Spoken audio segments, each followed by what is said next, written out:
Hi everyone, and welcome to the Fake Love and Flying Monkeys podcast. My name's Nova Gibson and I am your host. My area of expertise is in supporting victims and survivors of narcissistic abuse and other toxic relationships. I'm the principal counsellor at Brighter Outlook Narcissistic Abuse Counselling Service, and I'm also the author of Fake Love, Understanding and Healing from Narcissistic Abuse. In this podcast, we're going to be talking about everything from the initial pink cloud you find yourself on at the start through to the horrific discard and the powerful trauma bond that keeps you hooked. So take your imaginary seat on the roller coaster that is narcissistic abuse, and don't forget to subscribe to this podcast so you never miss an episode of Fake Love and Flying Monkeys. Hi everyone, and welcome to another episode of Fake Love and Flying Monkeys. In this episode, we're looking at the similarities between a narcissist whom you have been in a relationship with and a cult leader. Now, I know many of you will have been asked the question at some stage around why didn't you just leave, and how painful is it to hear that or to be asked that when you know yourself on a logical level that the relationship was far from healthy, but you just couldn't find the way out, the strength or the tools to get up and just walk out. And guys, that's because it's not easy, and there are so many reasons why victims of domestic violence, victims of narcissistic abuse do not just leave the relationship. They stay, and even if they do manage to escape, they go back again and again and again. And this is why I wanted to examine closely what happens when you're in a cult, and look at what happens for you when you are in a relationship that you just can't find the way out of with a narcissist. So I'm sure most of us at some stage in our life have watched a documentary or seen a movie or read an article about a cult, a group, or a cult leader, and we've wondered at the power they have to suck these seemingly intelligent people into their group and change the way they think, how they erode their personality away and essentially brainwash them and change them into someone that their loved ones just doesn't recognize anymore. So let's look at how these cult leaders hook their victims in. They may target someone who's particularly vulnerable, someone who's suffered a lot of trauma in their life, or whom has just suffered a tragedy. Maybe they've lost someone they love, someone who's lost, someone who is just trying to find their place in life and can't seem to fit in, just can't find the people that will understand them. They're looking for a place where they belong. And here comes the narcissistic cult leader telling them everything they want to hear. Not just that, they're providing a group who will welcome that victim into their arms and make them one of their own and just create a sense of belonging for that victim, as well as targeting people who are sad and lonely and depressed, looking for someone who understands them and looking for happiness in life. They'll target people who are angry, people who have suffered injustices because they've been hurt by the very people they should trust most in the world. Perhaps it's a victim of childhood trauma where they were let down by the parent whom society deems is the one that we can trust and the one who would never hurt you, the person who loves you. Or maybe it's an adult who's given their all, their everything to a job, and they've just been kicked to the curb like they didn't exist after that organization restructured. They're always looking for someone who has some kind of open wound. Perhaps they don't even know that that wound exists, but that cult leader will be the one who will heal that wound and will welcome them in and profess to being their savior. Is it only people who have unhealed wounds, who have suffered some kind of trauma in their life, who have suffered injustices and are angry at what's happened to them? Is it only those people whom the cult leader will target? No, they will target anyone and people who have no trauma in their life and are seemingly content. People who are very successful will present as an even bigger victory for them. They will present as a challenge so that the goal, the outcome, which is to suck them in, is even more enjoyable and gives that cult leader an even bigger sense of power and dominance. The cult leader hooks their victims in, and not just hooks them in, but is able to then get the victim to advocate for the group and to shout their message, their mission statement to the world.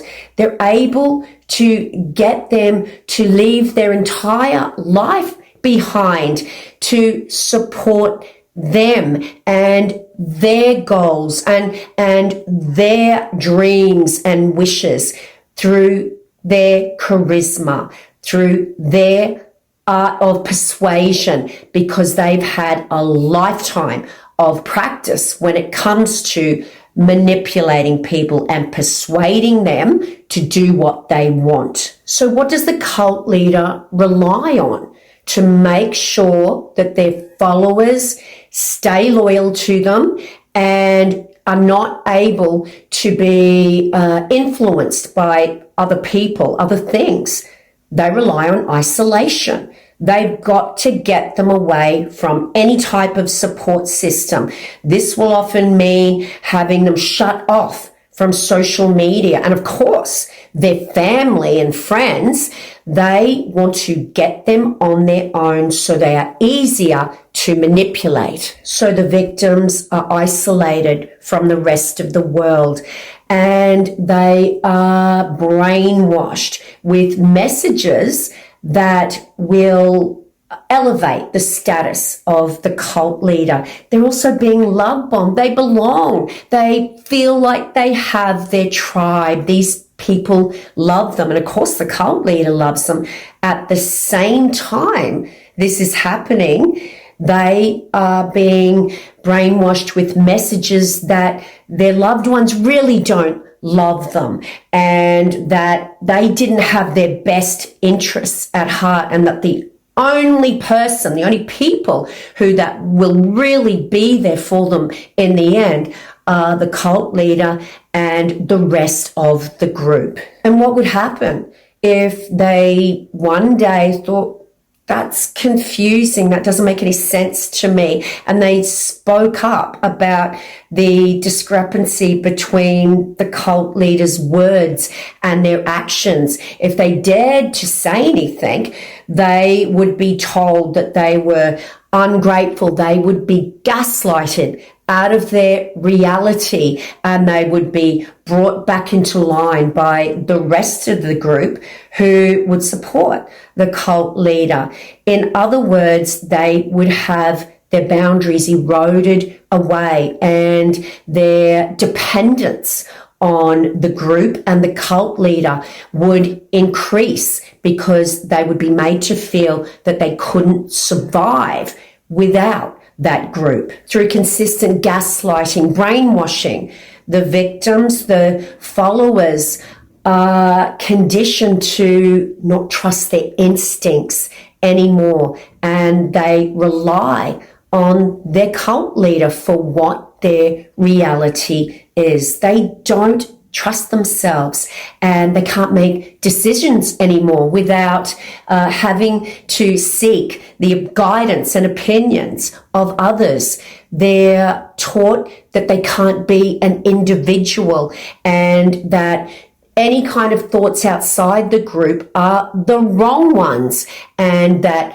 the right way is the way that the group is telling them. In other words, they're not allowed to think for themselves. And if they dare to put a thought forward that they have had that does not align with the group's values, which is really the cult leader's values, then they're punished. The silent treatment, they're segregated from the community within that group, and it feels bad. They've got no one else because they've been isolated from all of their loved ones. So what do? They come up with all of these coping mechanisms, these survival techniques to survive the abuse that they can't even define as abuse, because their brain remembers how good it felt when they were welcomed in,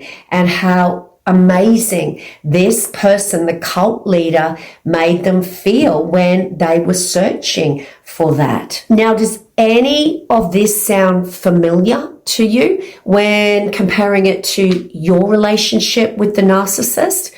I'm sure it does. Now, by the way, I believe all cult leaders are narcissists. They're either sociopaths or psychopaths. All of those three disorders fall into the cluster B group. Psychopaths and sociopaths fall into what we call the antisocial personality disorders, where NPD lies as well. Now, all three are narcissistic, but it doesn't necessarily work the other way round, where someone who has NPD is a sociopath, a psychopath, but all three are narcissistic. So with that in mind, does this sound familiar to you? The narcissist in your life hooked you in, whether it was a parent, they pretended to be someone they're not. An intimate partner love bombs you at the beginning. They're nice. They're pretending to be someone who cares about you. They're listening to every word that you say. They appear to have all of this empathy.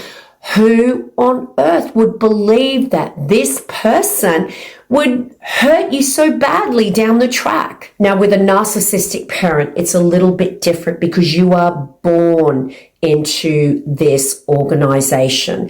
You are born with the role of revering that parent, and you start normalizing the abuse and the ups and downs, and really there's no ups at all. It's just days that feel better than the days you feel rejected or like you don't exist at all to them, or you are someone who just brings them pain in their life. You're never allowed to have any needs of your own. And the child of a narcissist normalizes this and comes up with survival instincts very, very early on in life to cope with the abuse that takes place behind closed doors. But getting back to the strategies that narcissists use to manipulate you into staying in the abusive relationship with them, they make you feel good. They make that dopamine flow in abundance. They put you on a pink cloud, and you become reliant on that nice person. You think this person cares about you, and you become dependent on the relationship that you feel is reciprocal. You feel this person loves you as much as you love them. So they hook you in by making you feel good. Or perhaps they're just reflecting back to you your dreams and goals of one day meeting the one and having a happy family. They're reflecting back to you the person that you want to be with. They're becoming the yin to your yang, in other words.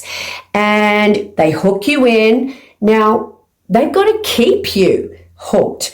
And it's not going to work in their favor if you have other people who can influence you. So what does the narcissist set about doing? They set about isolating you through various strategies. Perhaps they hate all your friends. Perhaps they sabotage all of your good work if it's a colleague or an employer.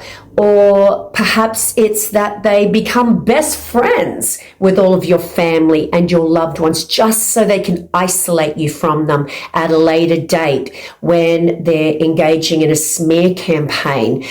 Perhaps it's that they just need to get you on your own by taking you to another state or another country even, but they need to isolate you to make you easier to abuse. So let's just say the narcissist is telling you that your family and your friends hate them and that you're not being loyal to them because you're wanting to spend time with these people who are so rude to your partner. And you feel like you have to isolate yourself from those loved ones or limit your time with them because of the punishments. Now, this is a textbook coercive control by making you do something for fear of punishment, which starts off small, the silent treatments, the sulking if you do spend time with your loved ones. And maybe the narcissist is telling you that your loved ones really don't love you at all and they really don't have your best interests at heart. Or maybe they're telling you that that job you love, it's no good for you. They don't pay you enough. You should leave and get another job. Maybe they're telling you that you deserve better than those people who do not love you as much as the narcissist loves you. So look at what's happening here. You're being love bombed by the narcissist. Maybe they want to spend every second with you because they love you and care about you so much. You're isolated from the job you loved or your friends, your family, anyone who makes you feel good or who loves you and you love them. You're on your own with this person who now has all the power in the world to brainwash you. This is the essence of coercive control, but it's also the tactics that a cult leader uses. Think back to when I was talking about the cult leader who will pull someone off the street or just someone who's vulnerable in life, and they will become the person who makes them happy. And what do? They tell them that all their friends and family don't really care about them, and they make them feel so good. And slowly over time, the narcissist changed your likes and your dislikes. Not because you really did start to like or dislike new things, but without even knowing it, you change because of the subtle punishments or the rewards when you make the choice the narcissist wants you to choose. This is brainwashing 101. This is gaslighting. In other words, they dismantle your personality and they create a new one whom they can manipulate and who will boost their ego by making them feel powerful. Now, remember how good it felt at the beginning of the relationship, and you felt like shouting it from a mountaintop, how amazing this person was and how wonderful they made you feel. And this is essentially the victim, the follower within the cult group who is now advocating for that group and their message because it feels so right. It feels so good. But just like the follower, the victim within that cult, if you start to find the discrepancies between what the narcissist is saying and what they're doing, and you dare to say anything to them, they will shoot you down in flames. They will make you, and they do make you, feel crazy. And you are so dependent on what now is breadcrumbs of the person who made you feel so good in the beginning that you stop asking questions. It feels too bad, and you're conditioned to believe that trying to talk about your feelings or trying to talk about another way is going to result in you feeling like you're going crazy, feeling like you are the one with all the problems and that you have to beg their forgiveness for daring to question them, which in other words means you're accusing them of lying. That's the way the narcissist thinks. And just like the person in the cult, the victim who has had their self-esteem, their self-worth eroded away under the guise of caring, of course. You belong here. We love you. But really, they now believe they can't survive without that group. So that is not bringing anything positive to someone's life. That is destroying their ability to be self-sufficient, to be independent. And that's what someone who loves you does. They want to bring you up. They don't want to make you dependent on them and unable to leave. But that's what the cult leader does because they don't want their followers going anywhere, just like the narcissist doesn't want you leaving their control. So the cult leader, in ripping their victim away from the people who truly love them through the strategies that they use, they actually make their victims feel unlovable, unable to survive without that group around them, and of course without the cult leader telling them what to do, because they don't trust themselves anymore. They don't believe they can make decisions. If when they do make a decision, it will be the wrong one. And the cult leader proves this to them by setting them up, manufacturing situations where they will have the goalposts shifted every time they try and please that person, which makes them try harder again and again, but they always come up failing. Does this sound familiar? Once again, when it comes to the relationship that you have or had with the narcissist, you could never please them. But in this paradoxical way, it kept you there because you were always striving to get there, but never being able to achieve that. And that is how the narcissist was able to keep you down, by calling you a failure. And this turned into a self-fulfilling prophecy because they shifted the goalposts, because whenever you attempted to please them, you would fail. So the narcissist, the cult leader, sets you up in situations where you are guaranteed to fail.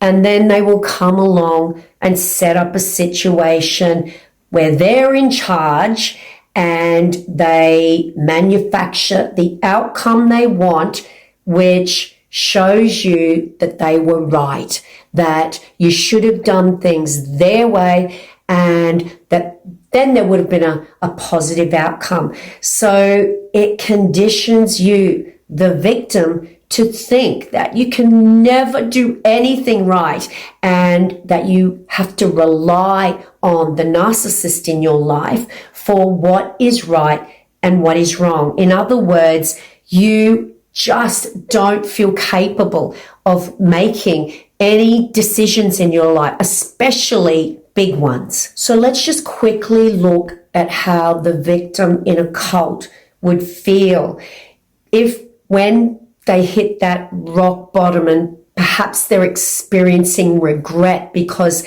they're really starting to see what is going on. They're starting to have that light bulb moment. Guilt, shame. They told their family where to go. They told them they never want to see them again. And why on earth would they have them back after they treated them so badly? Can you imagine how much shame they would feel in just discarding them, and now having the person they felt so loved by treat them like dirt? They've just given their family away. How would they feel? That's how victims of domestic violence feel when they essentially isolate themselves through coercive control from their loved ones. The narcissist, your abuser, does the dirty work, but they get you to push the buttons.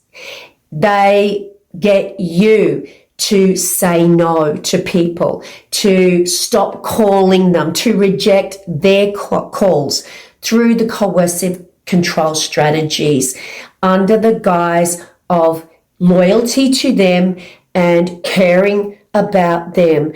Regardless, when you have that light bulb moment, you're still dependent on your abuser. But now you're isolated from those loved ones and you feel so much shame in abandoning them, and you know the pain that would have caused them. This is horrible for victims, and this is what often keeps them stuck in abusive relationships. It's what keeps victims stuck in cult groups, because they feel like they can't go back to these people who would just never forgive them. Now, that's not everyone's experience, but many victims of narcissistic abuse experience great shame because their family helped them to escape and they went back, and then their family helped them again, and then they went back, and this happened over and over again because of that very, very powerful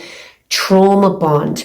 But certainly there are people out there who are able to escape the first, second time with the help of their loved ones. But if that's you, if you're that person who thinks, oh gosh, I can't ask them again because I'm so embarrassed I went back, the people who love you will be there for you no matter what.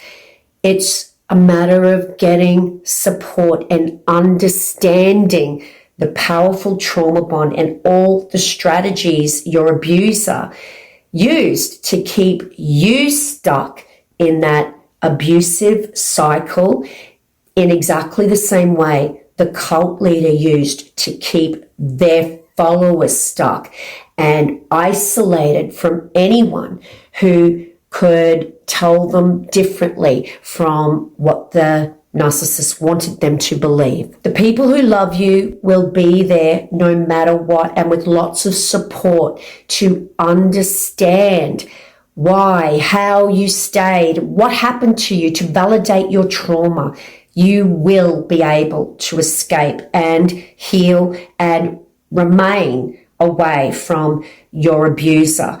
But I really wanted to look at the similarities or the exact same nature of the victims in a cult and your relationship with the narcissist, simply because it's easier, I think, if we can externalize it and make it about someone else. And because most of us have seen documentaries and movies about, how difficult it is for these people to leave these cults and just how they're indoctrinated into that way of living and that way of thinking.